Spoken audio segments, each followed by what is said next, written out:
put in your YouTube credentials. Just open up the website, and that's pretty much it. Your YouTube credentials. Oh yeah.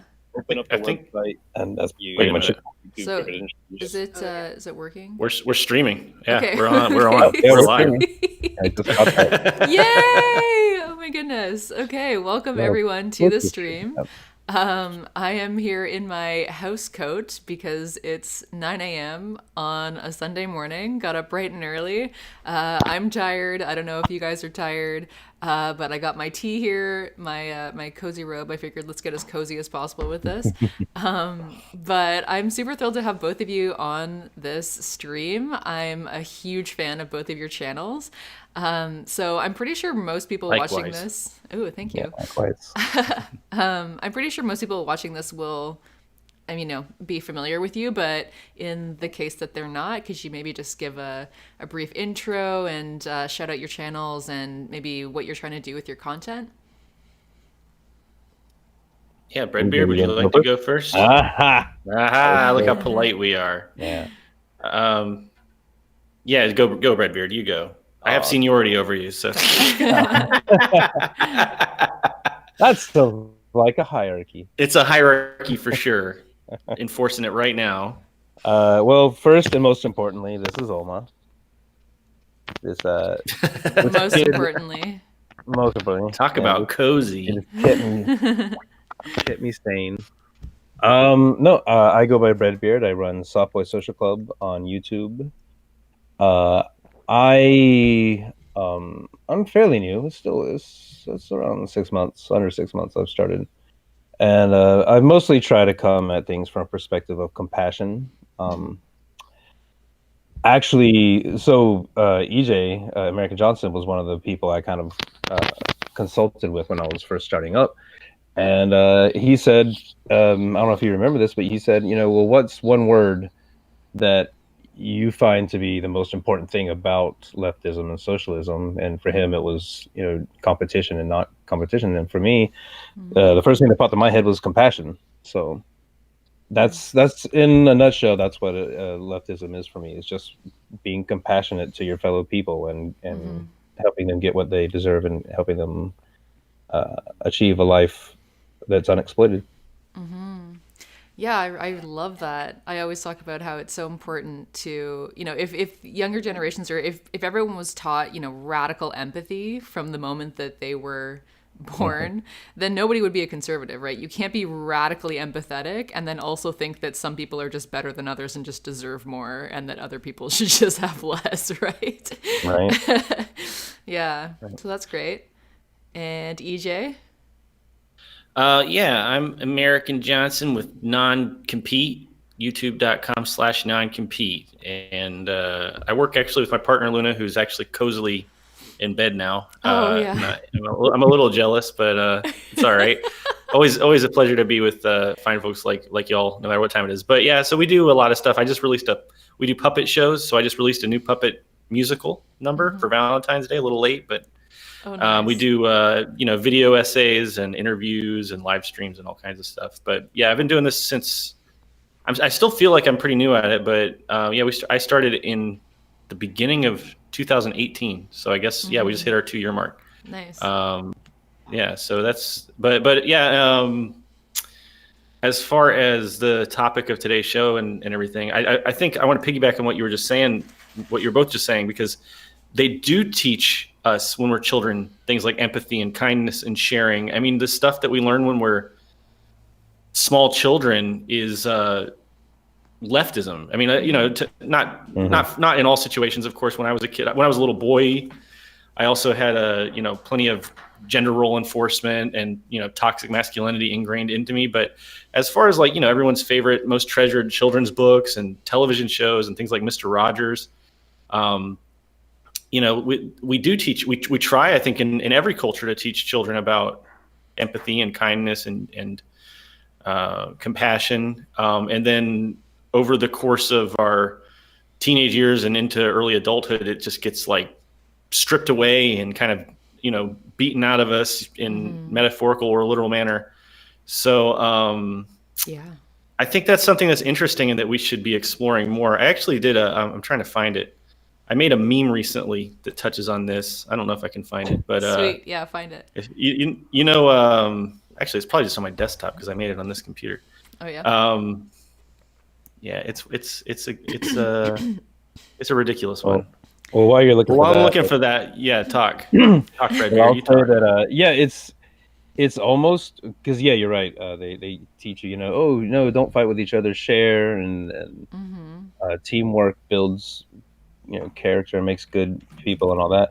It's almost like when you have to go to like a corporate meeting or a up training situation. They're like, well, for legal purposes, I technically have to say this. Now we've gotten that out of the way. This is how it really is. Yeah. Right.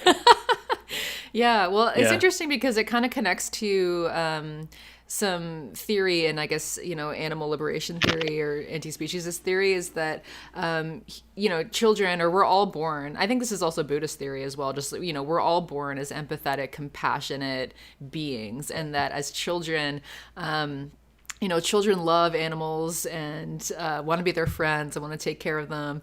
And then, when they find out that they're actually eating animals, a lot of them have like a really violent reaction to that, and they're really upset by it. But then we kind of stomp that out of them, right? So it's kind of this imposed system. And I think it's the same way with this idea of like individualism, competition, etc., right? Like we're born as more so, like we don't come out of the womb like an evil, greedy person who wants to become like a Raytheon, billionaire or whatever. Speak for yourself. Speak for yourself.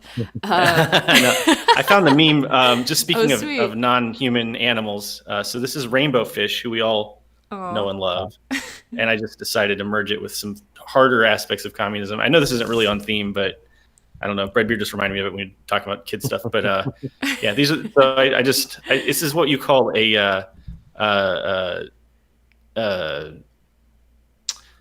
I'm sorry. I don't usually stream at night. This is what do you call it? It's agitprop. It's agitprop. It's when you take a contradiction. So the best definition I've ever heard of agitation propaganda is you take a contradiction of capitalism and you highlight it as strongly as possible. Mm-hmm. So I felt like this suited the bill. But it's Rainbow Fish who taught us all about communism when we were kids. Yes. Juxtaposed with the last words of Che Guevara and a Kalashnikov rifle. So that's beautiful. So this would be good maybe for your animal liberation oeuvre. I'll send you this later. Yeah, that would be good. I want to see that on patches.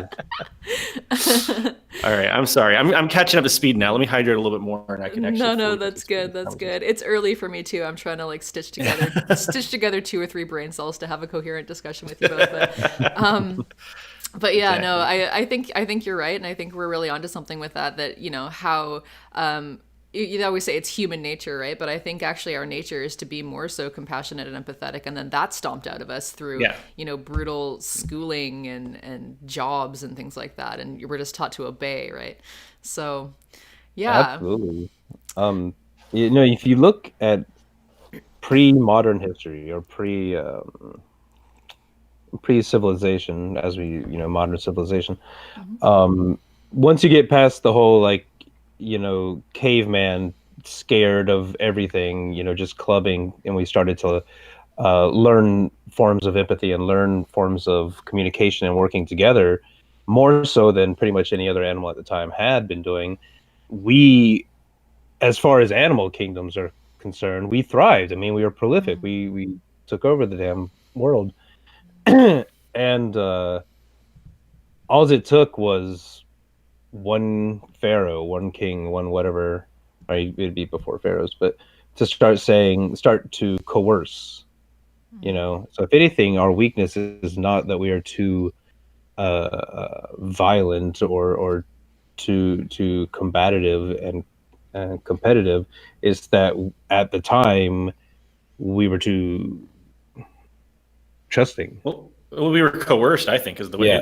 Because if you look at it, we're coerced, There's a great meme which is like the first people, the invention of private property, and it's like a couple of people out standing outside, and one of them's like, "Oh, this is my land," and like, "What do you mean?" And it's like, "I own this," and they're like, "You own the outdoors?" Yeah, and like, "Yeah, I own it," and he's like, "Oh, well, you can't own the outdoors. And he's like, okay, I think you misunderstood me. I mean, if you stand on this land, I'm going to hurt you. That's basically how it began. I mean, I call it gangsterism basically. And I think that there's really no difference between, I'm an anarchist in case anybody wasn't familiar with that, but basically it just means we want to dismantle the state, dismantle hierarchies. And there is no functional difference between a state and, a gang. Like a state is just a formalized, fancier version of a street gang. There's really no difference. They use violence to enforce a hegemony. And I think, because, Brad Beer was talking about cavemen or, whatever, cave people. And there's so much evidence. I mean, we've all seen the videos and stuff by now that, they were doing, they were taking care of disabled people, these like quote unquote primitive societies thousands and thousands of years ago. There's a great article. If you're interested in this stuff, definitely write down the name of this article. It's a great article. It's called Anthropology, Ayn Rand versus Anthropology. It's and it goes through and it's a statistical look, and it also does some case studies of like so-called quote unquote primitive societies, like agricultural or pre-agricultural societies that exist today, and they're rooted firmly in altruism and collectivism, and they're in a lot of ways more sophisticated than we are when it comes to things like emotional connectivity and emotional openness. Because they'll sit around like there's some really great in that article. There's a account of like one person who basically went against the tribe and did something kind of selfish. And the way that they quote unquote punished this person was they sat down like as a community and they discussed it and they worked it out, like in a very familial kind of way. And they're not all, they weren't all family members. They were all members of one society. But that's the thing. That's the way that, if you look at, so the other thing I want to connect this to, is the fact that a lot of the stuff that we take as like common sense nowadays comes from basically 17th and 18th century pseudoscience, where you just had people, and I don't necessarily blame these people. They weren't like unintelligent people or whatever. I don't believe in intelligence, but they weren't, there was nothing wrong with what they were doing. They were iterating on what they had heard before and, drawing on what their subjective experiences, but they hadn't really fleshed out the scientific theory yet when they came up with ideas like, humans are nasty and brutish and, are innately greedy. This was all just basically pseudoscience. It wasn't backed up by any kind of research or statistics or facts, but it got so ingrained in our society that we all take it for granted as true now. But then, folks like Kropotkin in the 19th century were talking about how mutual aid is actually what drives all species, almost all species and especially humans. And that, mutual aid is the idea of just basically helping each other, lending aid, having altruistic and community-oriented activity, and it's that whole philosophy, which anarchism is rooted in, scientifically rooted in that whole idea that biology, humans are biologically altruistic. It's being vindicated. It's been completely vindicated, and all the modern anthropology and biology and sociology, it's coming out that mutual aid is a huge part of the fabric of all life on this planet. And another great person to check out if you're taking notes. Not that anyone takes notes on live streams, but if you do, you should be taking notes. Yochai Benkler. Yochai Benkler has some really good videos on this stuff, and just goes through and documents all of the science behind this stuff. So we're trying to get rid of all this baggage. It's a difficult thing. Yeah, well, I mean, the way that you understand the world is going to be really heavily related to your own socialization. So if you're socialized in a society where there's like a brutal monarchy and everything is strictly hierarchical, then you're gonna find ways to rationalize that. You're gonna find ways to say that, oh no, that's natural because you see the lobsters, they are hierarchical, and so therefore we are. You're gonna look to freaking lobsters.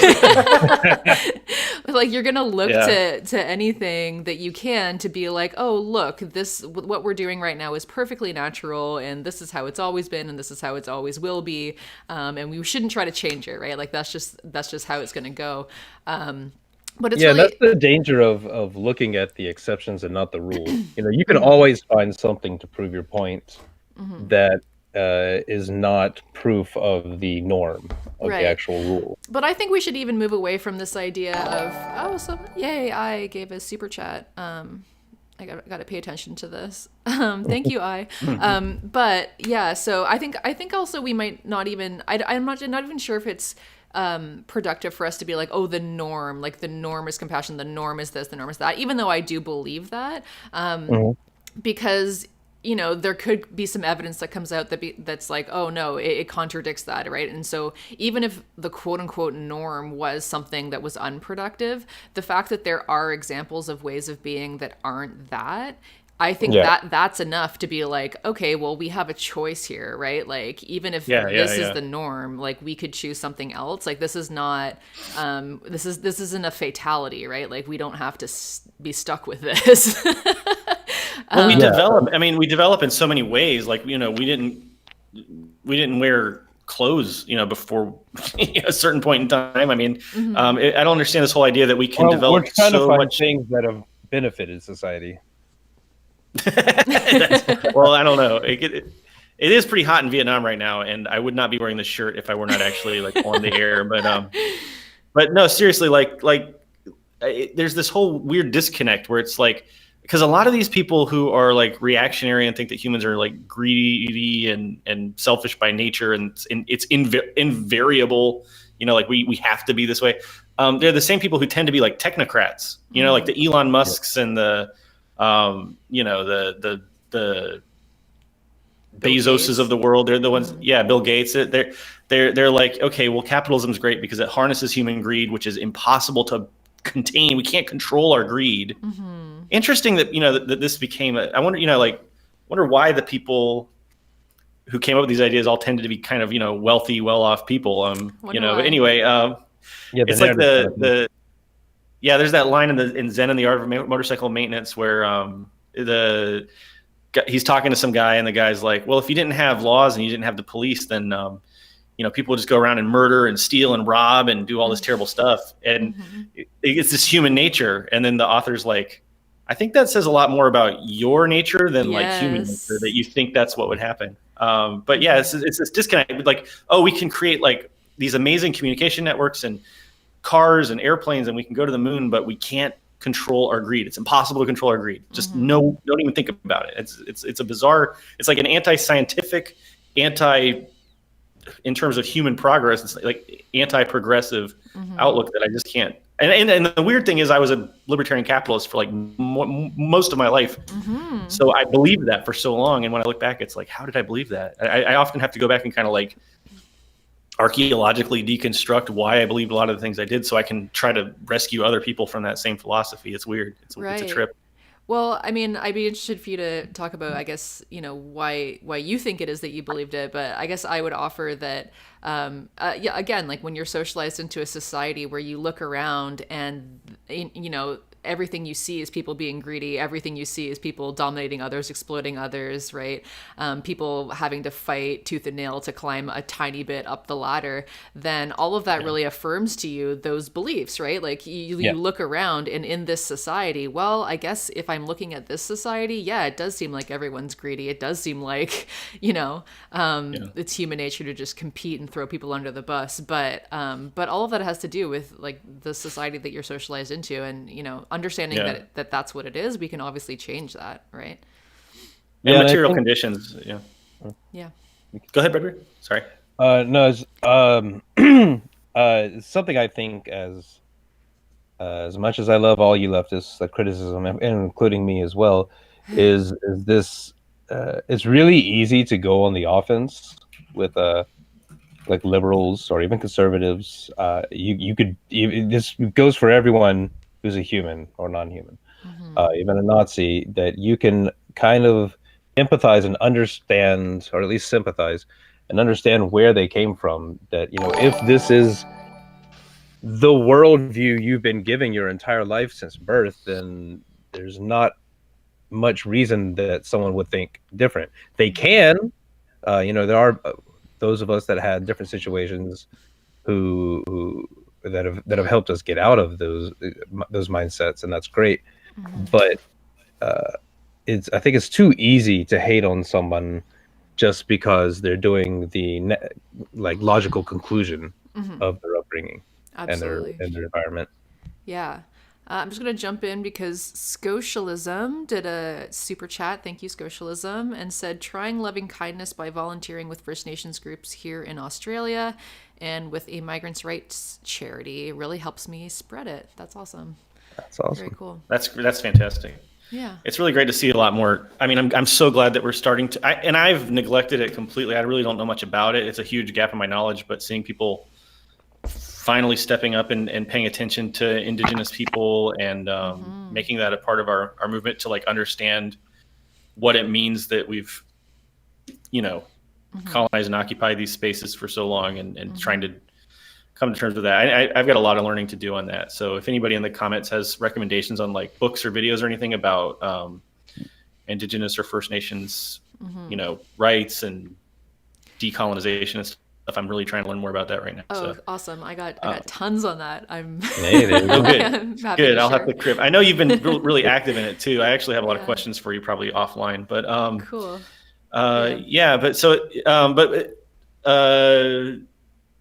Somebody said it in the chat, quoted Angles, which is a good thing to be talking about. I don't know. I'm a theory nerd. Yeah, Paul Morin. Yeah, Paul Morin. Who? Thank you for the beard compliment, Paul. Said material conditions create human nature, which is a reference to Engels and Marx's material analysis. And yeah, I think that's something we got to remember too. I do believe.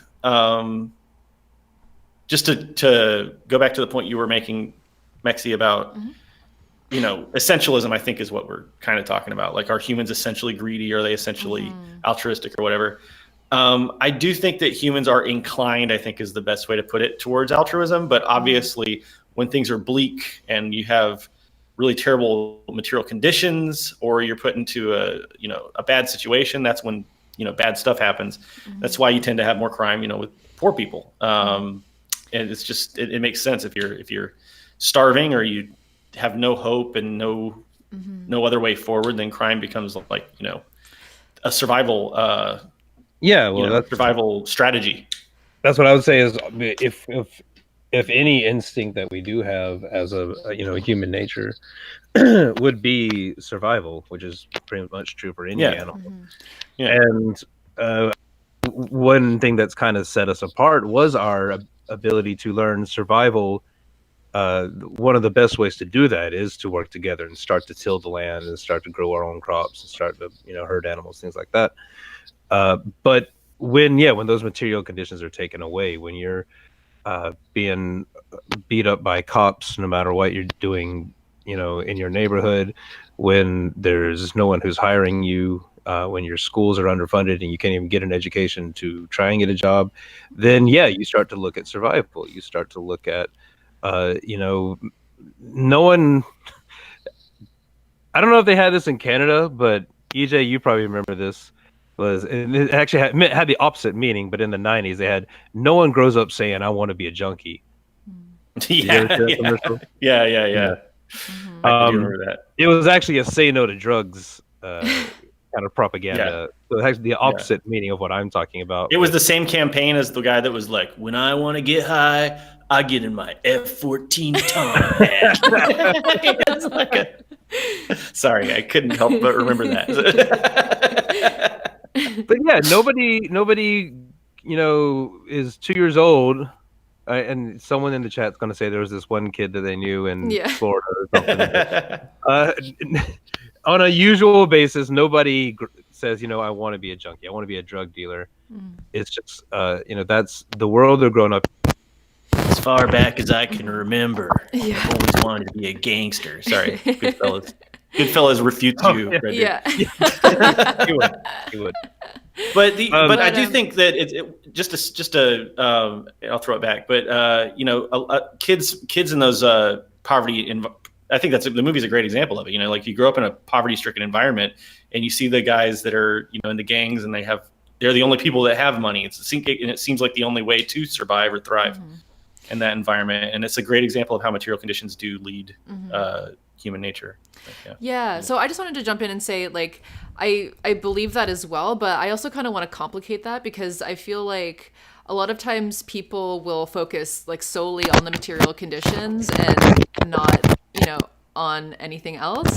I think it's also, I think that's one of the reasons why when we try and talk about, well, anyway, me, I don't know if your experiences are different as people who are, read as men. But when I try and talk about compassion, loving kindness, all this stuff, people are always just like, oh, poo-poo, that's new agey crap. Like, all we need is the material conditions. I get that all the time. I just got that on Twitter today. Yeah. And I'm just like, I think that's a really really simplistic approach to it, because even in Marxist terms, right, like you have like the base and the superstructure, and it's not, I think people are so focused on like, oh, the base is all that matters, but it's actually like the whole point is that it's dialectical, and it doesn't make sense to talk about one without the other, right? If you're going to change society, right, like you need to change. Absolutely. The superstructure and the base need to be changing simultaneously, and I think there's too much of a focus on like we must solely focus on the base, not realizing that like it has to be both simultaneously, or what are we even talking about, right? And I think a good example of this is that material conditions, yes, like they do shape society, but it's really interesting that in so many different times in history it could have gone either way. Like the whole Neolithic revolution, right? Like, so that's when everyone started farming, and there was this big surplus of food and everything, but that's when private property started, right? So it's like, well, that could have gone a different way, right? Like if people were actually not othering each other, or kind of more in control of their own egos, and like more in their compassion and empathy, that could have gone a really different way, because we had all this surplus. We could have been sharing it and taking care of each other, but instead we were privatizing, and like as you said, like these gangster formations kind of came out of that. And then we had the birth of patriarchy, which is like major othering. And then, after that, things kind of obviously spiraled out of control. So, that could have gone a different way. And then also in the past, when there was like shortages in the Paleolithic, where they were like maybe hunter-gatherers, a lot of times if there were shortages, that's actually when they worked together more, as Breadbeard was saying, right? So I think that material conditions are really important, but just because you have a certain kind of, I guess, material condition in place doesn't necessarily mean that us as humans are going to come together and create a wonderful, loving, reciprocal kind of an economy in that situation, right? So I think that we need to talk about material conditions, but we do have to talk about empathy, compassion. We do have to talk about like decolonizing our minds with these like othering mindsets that's really just based on like fear and ego and everything, right? Like, why do I need to other another person? It's because of my own insecurity, or my own, not being able to be in right relationship with myself or others, right? Yeah, and I think like some people recently have actually been saying, and correctly, that like if the revolution happened tomorrow, the revolution finished tomorrow, and we had an egalitarian society, if capitalism was completely gone, would there be no racism? Mm-hmm. No, that's not. There was racism in the USSR, which had a pretty, established non-capitalist mode of production. A lot of anarchists will say it was state capitalist, but it was certainly not driven by the same kinds of capitalist engines as what we have, Yeah, even in a like an anarcho-communist utopia, there still could be there would be opportunity for things like racism and otherism to come back. I don't think there would just be opportunity. I think if it's not like a major priority of the society to eradicate it, it'll destroy the anarcho-communist society, because it would be a major contradiction, because if we try to pretend that capitalism alone is the only form of oppression, and we forget that all these forms, that's what intersectionalism is all about. All these forms of oppression interlock with each other and reinforce each other. And if we forget that and we only focus on one, and capitalism, I do believe, is like probably the most important kind of the linchpin that holds it all together. But, it reinforces and is reinforced by all these other forms of oppression. So, and I think it'll lead to the collapse of the society, because I think anarcho-communism in particular is dependent on us trying to eradicate any form of hierarchy, including racial and gender and sexuality and all that kind of thing. So, and I think kind of a dialectical way of getting to the root of what that is I made a video called "Soft is Strong," and in there I said about the essential idea behind othering and things like that is fear. Fear someone's going to attack me, fear someone's going to take my land, take my things, whatever. And that you could argue, I guess, if it's biological or what, but it's been with us for basically forever. And the example I used was, if the people in India didn't learn to fear the cobra, there wouldn't be any Indian people now.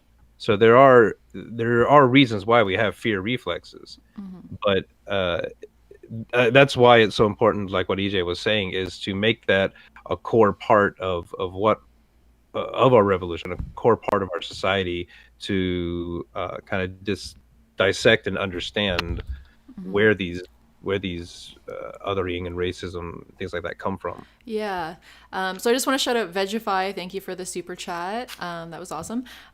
So yeah, I like to think about all this, basically in terms of othering and how, capitalism is the linchpin that holds it all together right now. But I think that capitalism was basically made possible by thousands and thousands of years of like patriarchal, racist kind of, like modes of governing that are based around othering to that degree, right? And I think that capitalism really thrives on and profits off of this othering that has been present for millennia, right? So I think like capitalism is just really like capitalizing on whatever the divisions that were made under like patriarchal, racist modes of governance and colonialism, etc.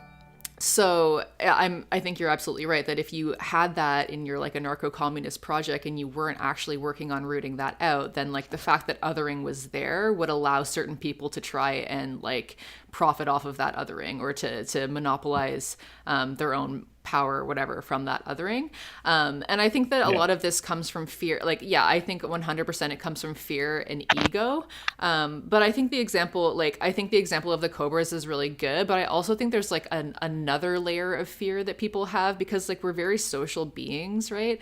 And we want to be accepted by the group, right? We want the group to look at us. We want the way that the group looks at us to reflect the way that we think about ourselves.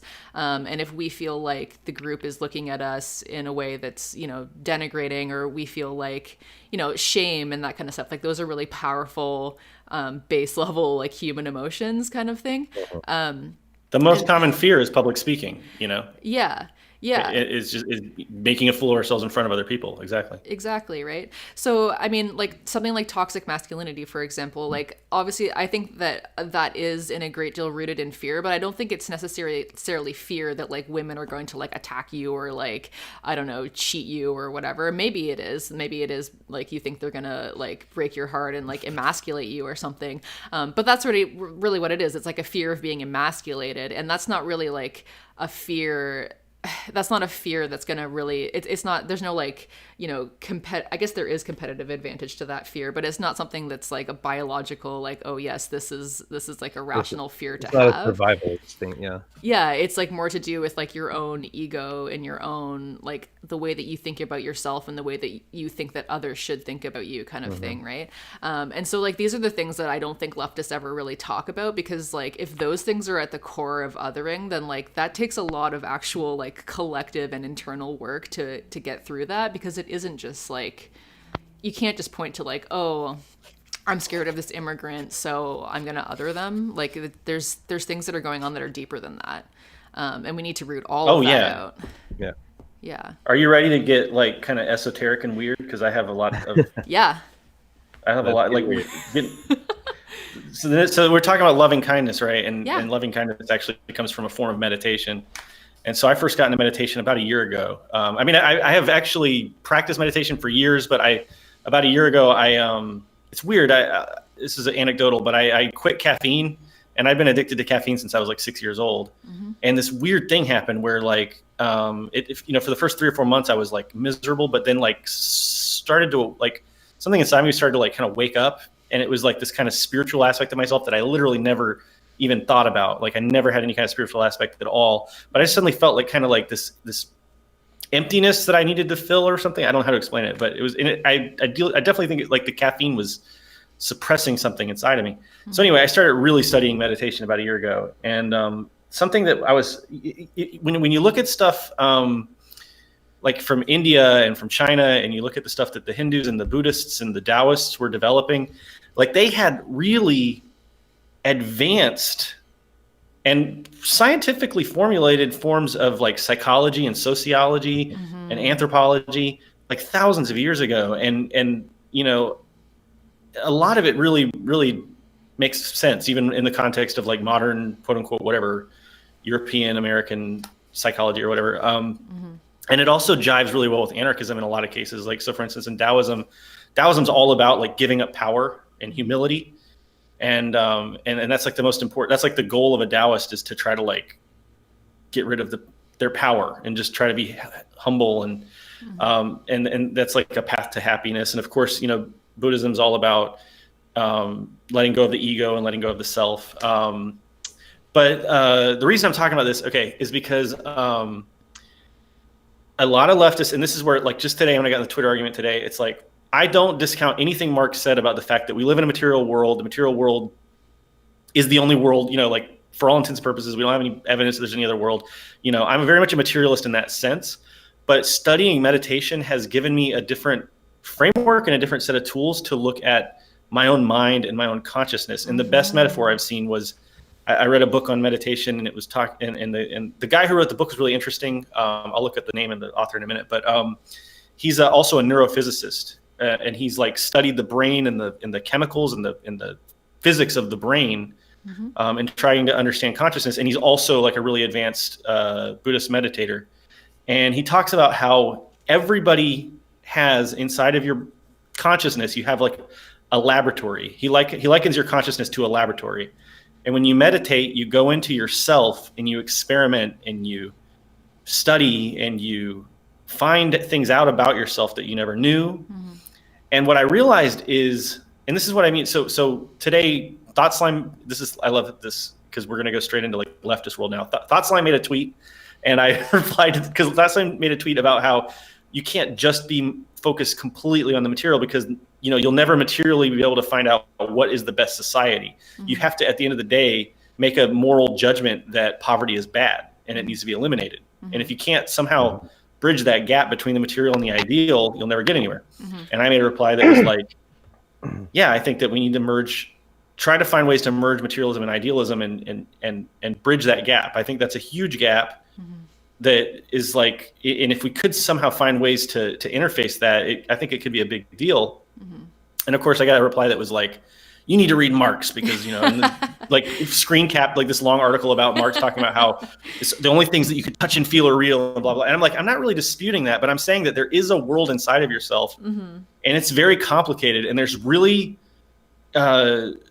important chemistry happening inside your brain. And whether, you know, and yeah, at the end of the day, I do think that your brain is just basically some kind of electrical computer. You know, I know that materially it's some kind of physical thing that's making all this stuff happen.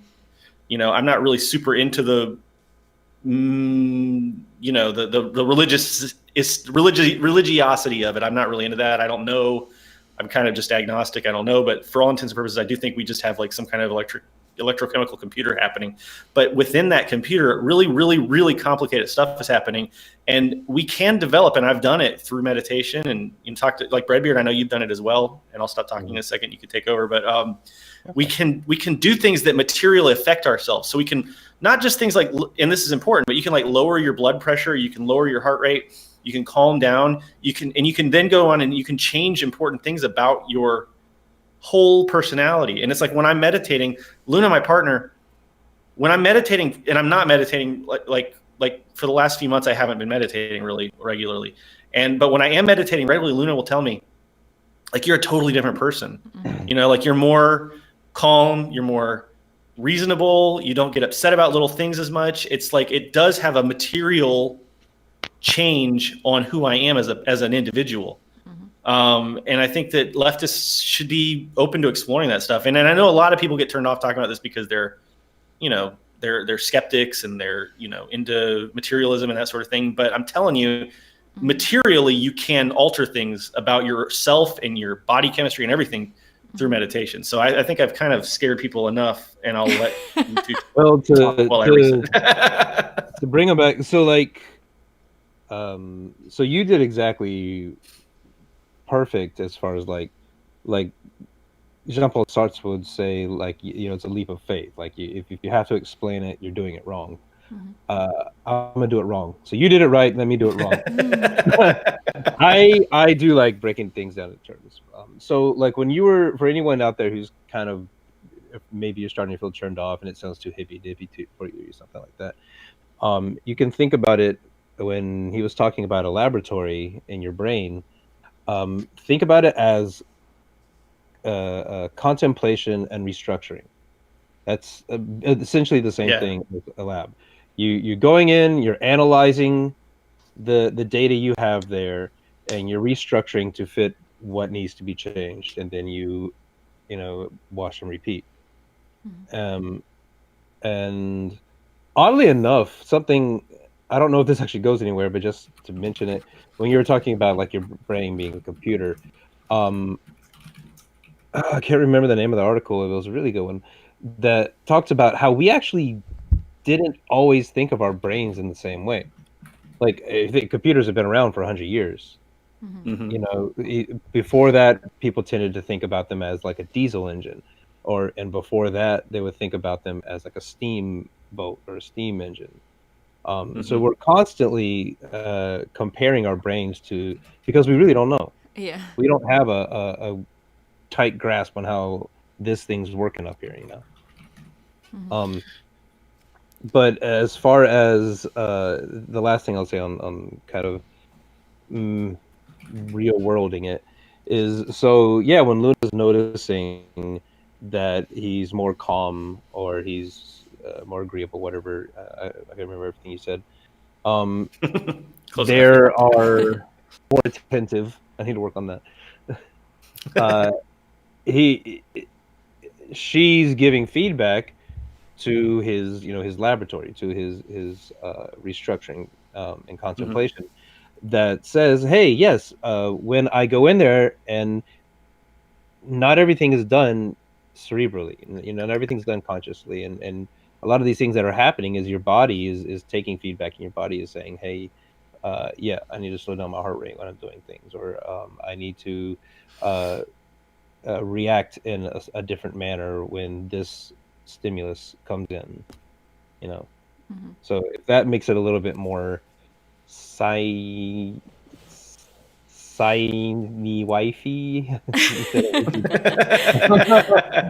Yeah, absolutely. Yeah, so I'm really just thrilled to hear both of you kind of talking about this. I've been into Buddhist philosophy since my early 20s, very early 20s. And yeah, I mean, there's so much there. I actually just did a podcast with Brett from Rev Left Radio, and we talked about, like Buddhism, meditation, outdoors, connection, that kind of thing. And I'm really excited for it to come out because I think that I think as well in this kind of a society, like patriarchal capitalist society, there's a fear of anything that's considered to be mystical or anything that's kind of considered to be more along the lines of like intuition or feelings or anything like that. Like in my videos that I made about strategies for post-capitalism, I kind of put up, Orientalism, which is like a major form of othering, and how it kind of put on one side, the masculine, the rational, the scientific, the all of that, the progress technology, and on the other side, it was like the feminine, the emotional, the intuitive, the spiritual, the whatever, and I think because there's such a, everything coded that way is considered ridiculous and unimportant. I think for a lot of people, it turns them off because they don't want to think of themselves that way. They're like, well, I don't want to think of myself as like some spiritual, hippy dippy, emotional, womanly, whatever. And so people just kind of shy away from it. But like we've been talking about, like it's absolutely critical to have the kind of deep transformation of society that we want. We can't walk into that new society without analyzing all the ways in which our own brains and hearts and everything have been colonized by these systems, and in what ways we're replicating them. Like if we're not actually willing to do that work, then we're just going to go into spaces and keep replicating this violence. And then, like I said, like if we're leaving the door open for othering, then we're leaving the door open for like capitalism or fascism or any kind of system that would capitalize off of these things, right? So this is actually vitally important, and like the work that you can do on yourself is so important. Like I'm 33 right now, right? Like it's taken me this long to actually get into a point where I feel like I'm in a way better relationship with myself, such that I can be in better relationships with others, and I can be the kind of person that would be able to live in a communal society and have compassion and take care of other people, and practice restorative justice. Like you can't be like a hothead who's all up in your ego and practice restorative justice. Like you just can't do that. Yeah. And to add to that, I would say anyone out there right now who's saying that like they've escaped capitalism in their heads, that they are the number one enemy of capitalism and have purified their minds, is I guess in a way is someone to be feared. That's a dangerous person, but not in a good way. It's dangerous to the left. Yeah. And anyone who's that's kind of an archetype that I just made for bad humor's sake. But anyone out there, maybe you can kind of recognize that in yourself a little bit, that you are enemy number one to capitalism. You just hate it so much.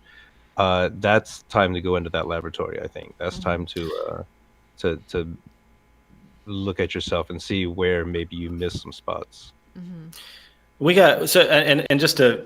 I usually don't try. I try not to do this, but we had a couple of comments, and somebody said that meditation is bourgeois nonsense and anxiety is caused by capitalism, not brain chemistry. And I want to say, first of all, I suffer from chronic depression and anxiety, and I'm going to push back against that because I definitely have a chemical disorder in my brain that causes this. And even if we lived in an anarchist utopia, I would still be sick. So that does ruffle my feathers a little bit, but I can understand the idea that somebody might have the impression that meditation is bourgeois nonsense, because in the USA, in a lot of instances, it is bourgeois and it is nonsensical because it has been, like many, many, many other things, it's been co-opted and, kind of twisted into something because it's become commodified. Commodified. It's been commercialized. So for sure, definitely, there are a lot of these like meditation retreats where people go and pay $1,000, and people are selling like equipment and all this stuff that's not necessary. Meditation in its purest, simplest form is accessible to anybody, and it was in many ways developed by working class people. I can tell you that in Vietnam, things like Buddhism and meditation and this kind of just getting a sense for your own self, for who you are, for your own mind, that kind of stuff led their communism. They have a collectivist tradition and culture in Vietnam that goes back thousands of years, and that's why they adopted communism. It's not like they just gravitated towards communism because it fit well with their own culture that they already had. And I've talked to Luna and many other Vietnamese people here a lot about that. But yeah, I mean, you see people in Vietnam, it's a working class thing. It's not something that is like commodified and commercialized like it is in the USA. I'll walk down the street, I'll walk past a temple or a pagoda, and you just see you'll see some, shoe shine person or a mechanic, meditating at the pagoda. It's not like a big bourgeois thing here. And I think that it's reflected in the culture that they're more in touch with themselves and they're more in touch with each other. Because they're willing to examine themselves in a way. And it's weird. It's like, why would you not want to know yourself better? Why would you not want to have better control over yourself? Well, somebody else had a comment, which go ahead. Well, see, that's the thing. Like when I hear someone say meditation is bourgeois nonsense, like I hear fear there. Like, and it's usually like, Frank, like, I don't know how this person identifies, but it's usually like, dudes. white dudes who are saying things like that, and I hear from that like a fear of like, oh, this person doesn't want to sit with themselves. This person would feel like this person wouldn't feel right just sitting with themselves. They'd be like agitated or think that, you know, I need to get away from this, or this is hokey, this is ridiculous, I have to make fun of this, you know. And it doesn't go away easily. Like right now, one of the reasons I haven't gotten back into meditating, like I was really practicing really well, and we had to move and all this stuff. I got out of it, and like one reason I haven't gotten back into it right now is because I do have that fear. And it's like, because when you go through it, and if you really like, you dismantle some things in your head, and some things get kind of like dislodged. And I know this sounds hocus pocusy to some people, but just, I mean, seriously, like you dig stuff up, and it can be painful, and it can be like kind of traumatic, or you can relive old trauma. And it is scary. So I'm like, even now I'm like fearful of going back and getting into that. So it's like, I can understand the fear, and I, you know, I totally understand. And I totally get why people are hesitant to even think about it. But I mean, all I can say is, it's really like, I think that I don't know. To me, it's like I feel like I'm not really a scientist. I'm terrible at math and all that stuff, but I'm curious. I'm so curious, and I think that in that sense, I do have like kind of the heart of a scientist. And to me, the biggest mystery of existence is consciousness.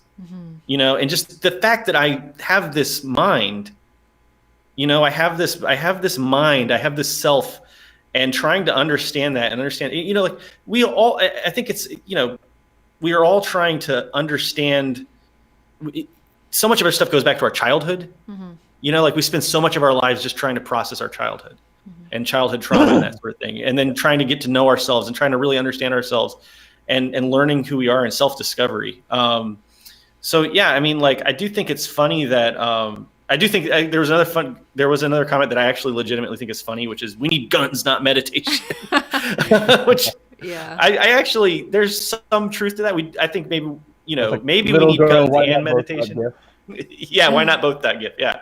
I think that but like seriously though, if you want to go get into a violent conflict or something like that without having a really good grasp of who you are and why you would be undertaking something like that. I mean, because like, let's just be real for a second. When we're talking about political struggle and revolution and those sort of things and self-defense, community defense, violence might enter into it. But if I'm going to make a decision to be violent or you know, even in self-defense, I don't want to enter into something like that not having a really good grounding in myself and a really firm understanding in my own mind, you know, like that's that way leads to a lot of pain and a lot of post-traumatic stress disorder. I mean, like even the most disciplined soldiers have their minds, you know, heavily damaged by going out and having to do violence and that sort of thing. So this is something I think where we need both. Not to mention, how do you, sorry? Oh no, I think that's a really, really great point, because you need to be able to process that, like, because that's trauma, right? Like inflicting violence on anyone, even if it's from a place of like righteous anger, like it's a traumatic thing, right? So if you're thinking about going out and doing that, and and that's what you're thinking about, as you know, like that's all you're thinking about. You're like, yes, I want this revenge on this person, I'm gonna go do that. Like, you're not in a place where you're gonna be able to process that, and like, what is that gonna do to your whole psyche and emotion, you know? Like, and people who are like, oh, I don't care, then it's like, I think those people are dangerous, you know, because it's just like, well, you should care, like you need to be examining this. So anyway, and I like to think about like, if you're gonna, this is a really cheesy metaphor, but if you're like all two cheesy metaphors. If you're all gung-ho, you're all gun-ho about your gun, and you're going out there with your Kalashnikov first, think about self-reflection as maintaining your weapon. You know, where are you putting your sights? How do you know if you don't have a solid grasp of like who you are and what your purpose is, then how do you know you're shooting the right person? Or, you know, is it in self-defense? Could it have been handled a different way? Is that person someone who has mental disabilities? Is it another person who's suffering from PTSD? Is it someone that could have been saved and put into our ranks? And also, I think, I'm not going to call any names, but I think I see the person you're talking about kind of calling meditation, bourgeois wasting of time. Mhm. Think, what is our job here on BreadTube and in any propaganda is we are asking other people to reflect and change their minds. We are asking them to do that, and I think a lot of this, and I understand your concern. I understand why, because there is this commodification. It's very like soccer mom, go to the strip mall at 4 p.m. after dropping off the kids and pretend. Lululemon. Yeah, I get that, and that's done a lot of disservice to meditation and self-reflection, and just understanding yourself. Uh, so maybe I would actually ask to take a leap of faith. Just trust us a little bit. It's more than that, and you can start to research. Meditation and self-reflection are about understanding yourself and understanding what you want to do, and yeah, using that laboratory to make it make sense. So when we're asking other people to do that, we need to damn well know what we're thinking and how we're feeling about it. And that's what it is. It's based in a lot of psychology and science. It's not just a hippy dippy, get a froyo afterwards thing. Yeah, I'll but tell you, as a You can marketing get person. froyo. Well, just real quick, and then Mexi, but I just wanted to throw in here that I'm a professional. I have a professional marketing background. I've done marketing for about 15 years, and what we do is we exploit your pain and Thought Slime just did a fantastic video on like shame and that aspect of it. But like that's what we do. I mean, we spend billions of dollars to make you feel as terrible about yourself as possible, and to tap into that pain and that trauma so that we can make money off of you. I mean, that's what I did for years and years and years. So, I mean, it definitely works, and it's become scientifically formalized in the field of marketing. So to say that it's worthless is obviously not true even in a capitalist context. Yeah, absolutely. Yeah, I mean, to actually be good, like to be totally someone who could just be satisfied, even if you're not good. I talked about this with Brett on RevLeft, but like I'm not good in my life right now. Like I have way too many jobs. I have chronic illness, which is something else I wanted to talk about Emerican Johnson with, but maybe we can do another collab on that. But yeah, I have chronic illness. Like I'm not good most of the time. I'm in pain a lot. But being someone who can be satisfied, like who can find that place within me where like I can feel free even though I'm not free, like I'm shackled by wage servitude or whatever, like getting to that place where like none of them can touch is really liberating, right? And like we need to get in touch with that space. Like we need to get in touch with like what does freedom feel like to me, so that we can like build that world out, right? And more than just, we obviously have to like, tinker with our own minds and make sure that we're kind of better people, but we also have to foster like radical compassion and radical empathy. Like that's what the society should be built on, because that's the complete opposite of like othering and selfishness and all of that, right? And I think that when like getting to that place, then it makes you really reflect on like, okay, if I'm going to enact violence or whatever, because it's like, okay, yeah, obviously sometimes that's going to be necessary if it's community defense and all the rest. Or sometimes it's just necessary in general. But like, yeah, if we're people who want to actually then move on to practice restorative justice, like we have to keep that in mind. Like we have to think about like, do I actually like, is my goal to harm or is my goal to heal? And if my goal is to heal, then like maybe I have to harm if someone's about to come in and harm me or harm other people that I'm trying to heal. But like if my primary goal is to heal, then like I'm in a good place, right? Because if you get to a point where you're all stuck in your whatever ego or base level emotions, and your goal is to harm, like you see like, like for like even horrible people like Nazis or whatever, like I'm not somebody who like gets off on like hurting other people, right? Like I have a really strong empathy response, even if it's like a bad guy in a film, right? Like I don't want to watch some like brutal shit because I'm just like, oh, like I have this huge empathy response, right? So like my goal for those people aren't to hurt them. Like my goal is to heal them. now if they're out here like trying to hurt other people, then like, yeah, all right, like maybe I'll hurt them, but like, you know what I'm saying? Like you have to really check like what your goals are. Yeah. And Yeah, like, yeah, I think intention, like with goals, intention is key, you know, because uh, if you go in with the intention, if your first intention is to harm, you know, this is I teach grade school and middle school, and whenever there's a sorry, whenever there's a conflict of any type, or someone maybe retaliates, they stole a pencil, so he hit them or something like that. You know, I'll ask them, were you trying to hurt or were you trying to help? Like, was your goal to harm or to make something better? And if it was just harm, if it was just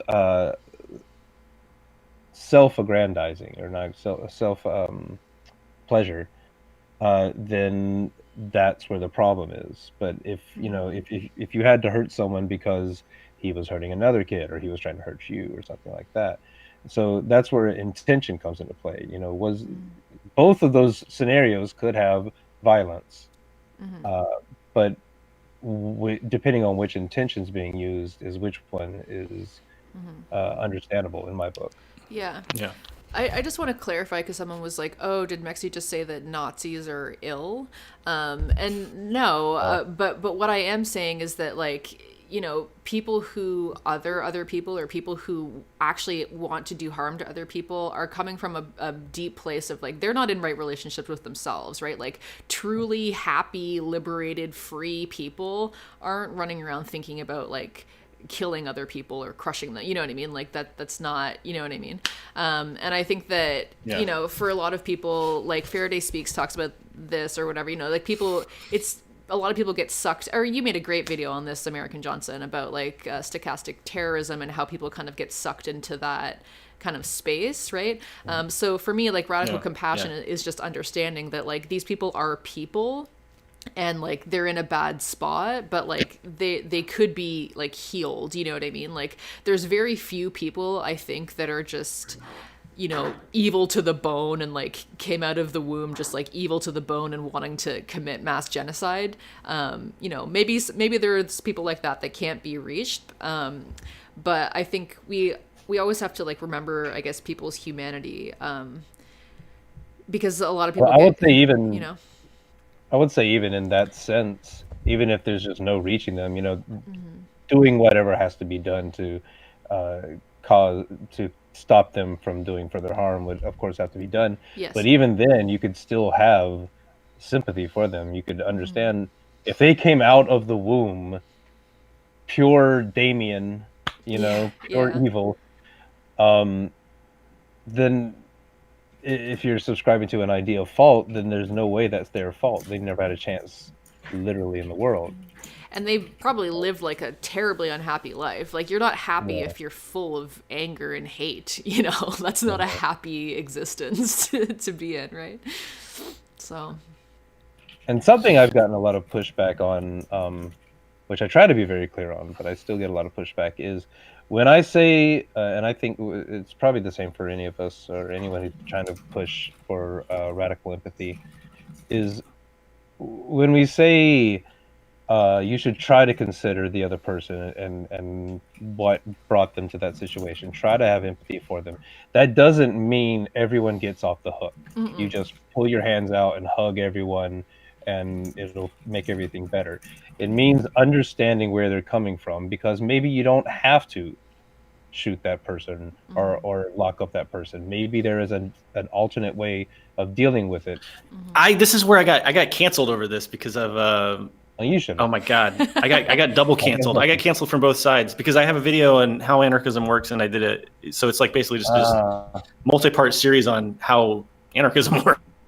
And I did one of the episodes was about how the military and police we wouldn't have a police force, but we would have some kind of prison replacement. You know, we would abolish prisons and police and replace them with something else to defend communities and to, you know, take care of people who want to do violence for whatever reason. So anyway,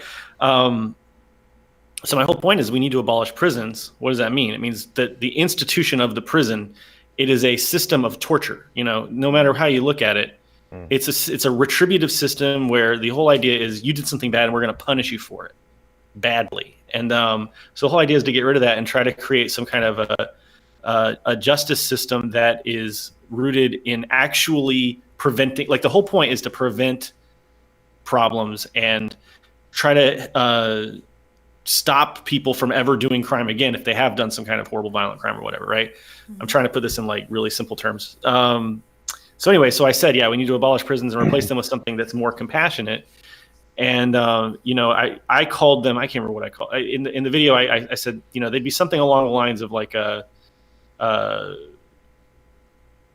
I didn't say re-education, but something like that. I know that's the word they heard. That's not what you said. No, I didn't say. That's what I didn't say. Re-education. I said rehabilitation. Yeah. And so then I said rehabilitation centers, and I said like, well, somebody might. Maybe there are some people who just have some kind of,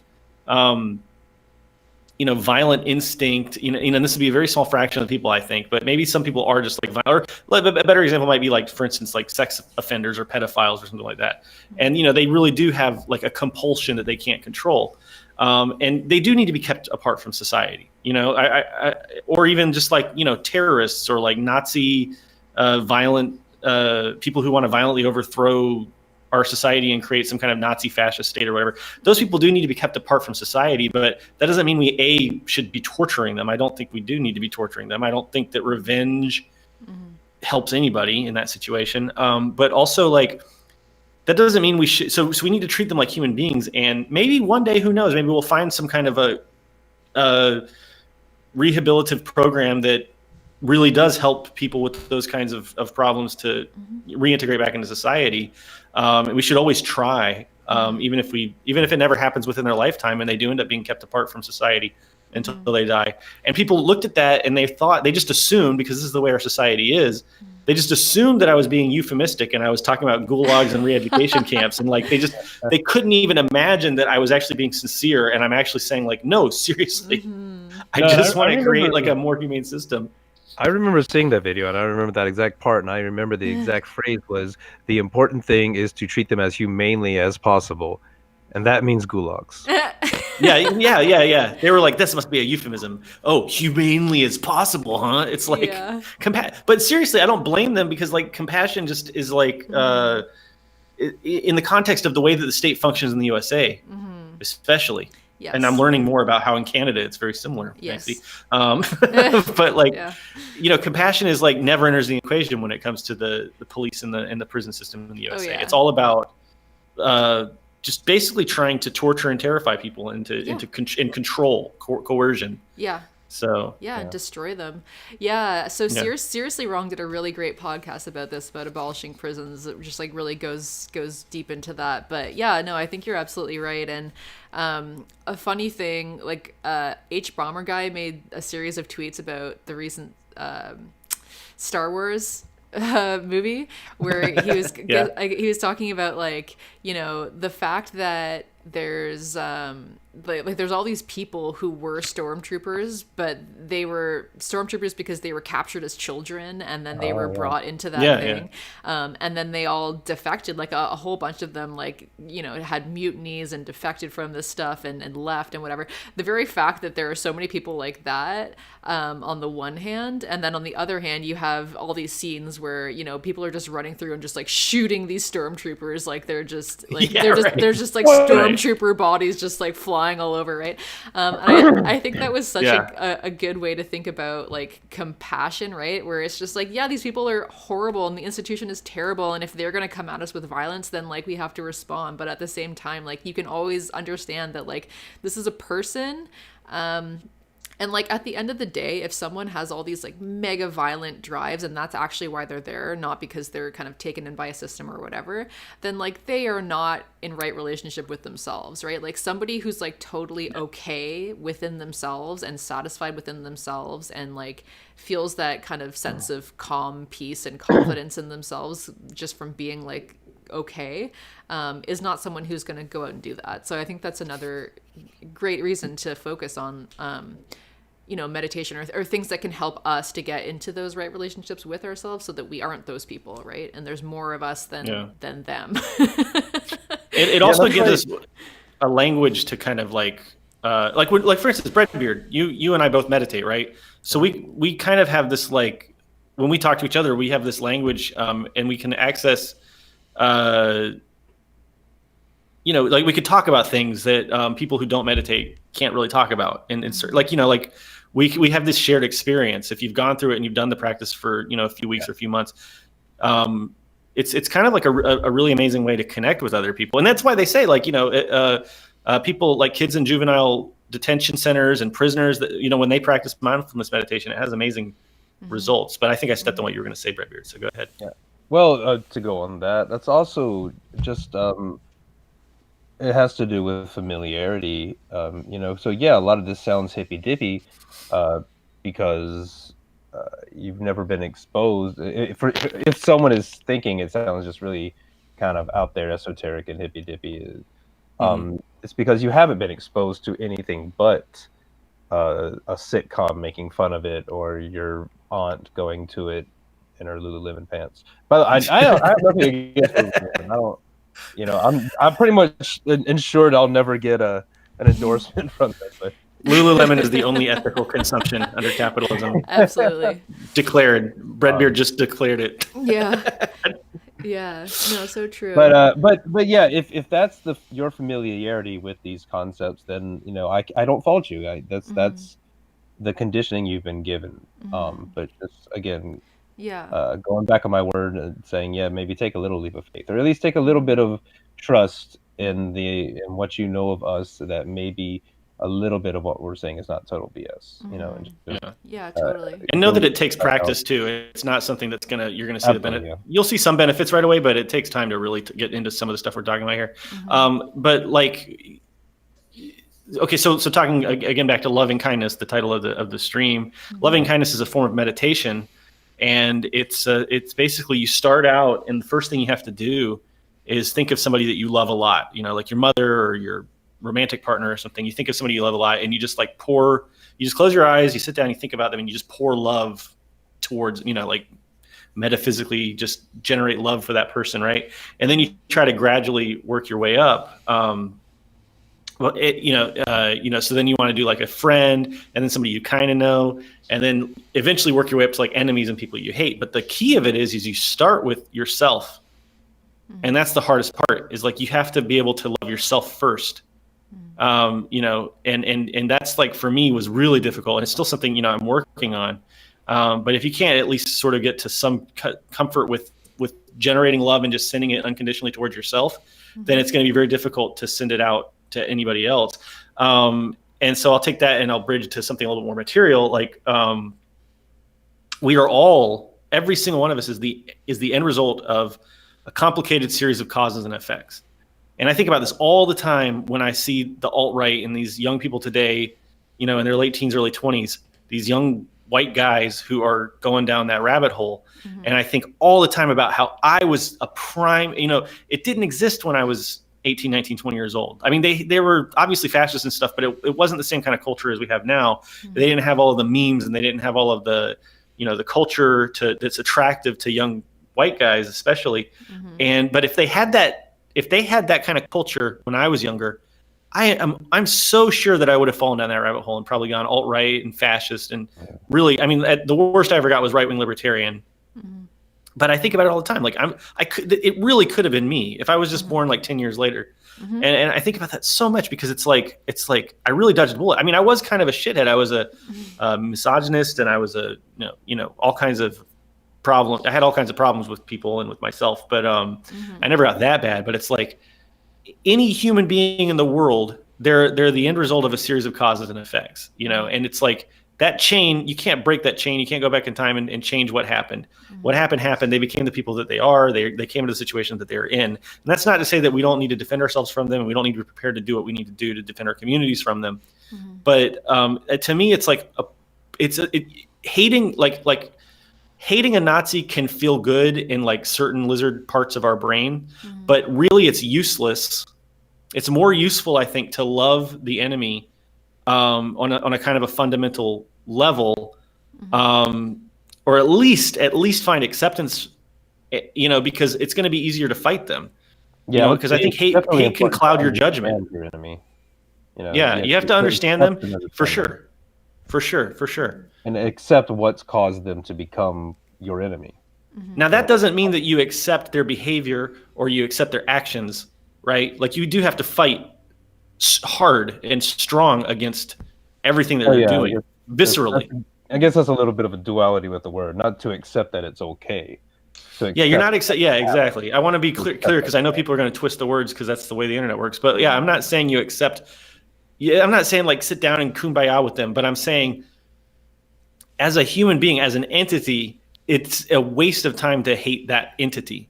You can hate what they do, you can hate their actions, and and I do. I hate the pain and the violence and the suffering that they cause. Right? I do hate that. I do hate it. Viscerally, but it's a waste of time to hate that entity, and it's like, what function does it really serve? It goes back to prison. Like, what? Yeah, if somebody killed my mom or my partner or something like that, if somebody did something horrible like that, I mean, I think about this all the time because I'm a prison abolitionist, and it's like, I know people. I have good friends who have had really terrible things happen to them, victims of crimes and that sort of thing.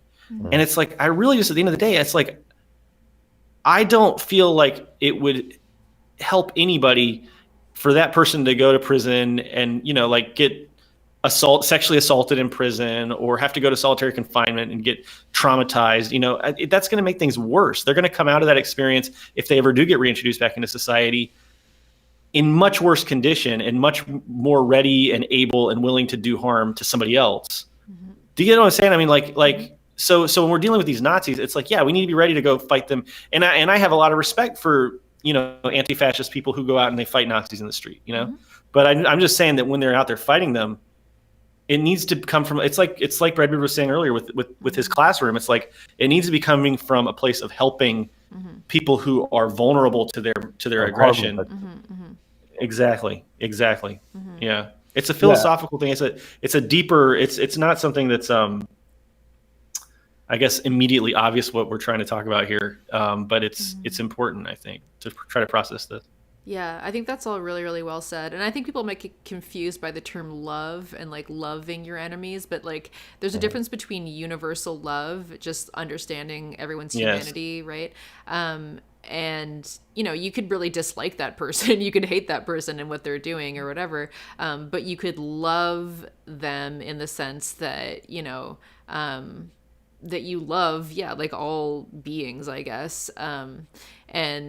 I think it is important to come from that kind of a standpoint, because if you're someone because then you just it becomes, well, where do we draw the line, right? Like, if you're going to take away this person's humanity, then like, where do you draw the line, right? Like, you don't want to become a person that is willing and able to take away someone else's humanity to the point that you're like, absolutely, this person needs to die, right? Yeah. It's it sounds super weird and maybe a little David Lynchian, and it probably is, but it's something I've done before when I've and actually in a form of meditation, was to think about whoever is or whatever is angering me at this certain point of my life, and you can go back in history, you can do whatever you want, is think about it at its weakest state. Usually with people, it would be like as an infant. So when you see Bolsonaro, you think about him as an infant just born, and it's hard to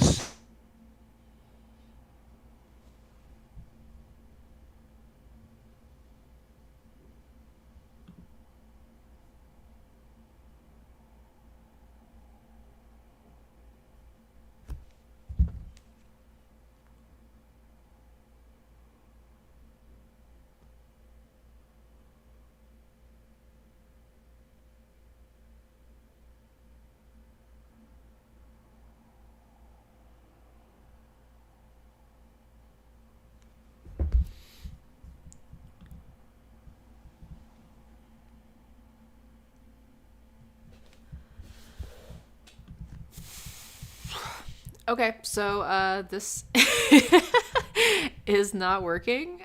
Error. Okay, sorry everyone. This just cut out. Just a moment.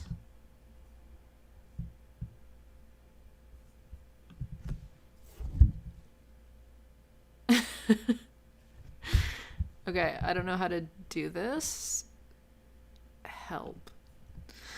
All right, well that sucks, but this was a really great conversation so far. So I want to thank Emerican Johnson and Breadbeard from Softboy Social Club for coming on. Maybe we can pick this back up again or another time, but we have an errors right now. So thanks for hanging out, everyone. Yeah, and I hope you have a wonderful day. And please check out both of those channels because they are absolutely awesome. So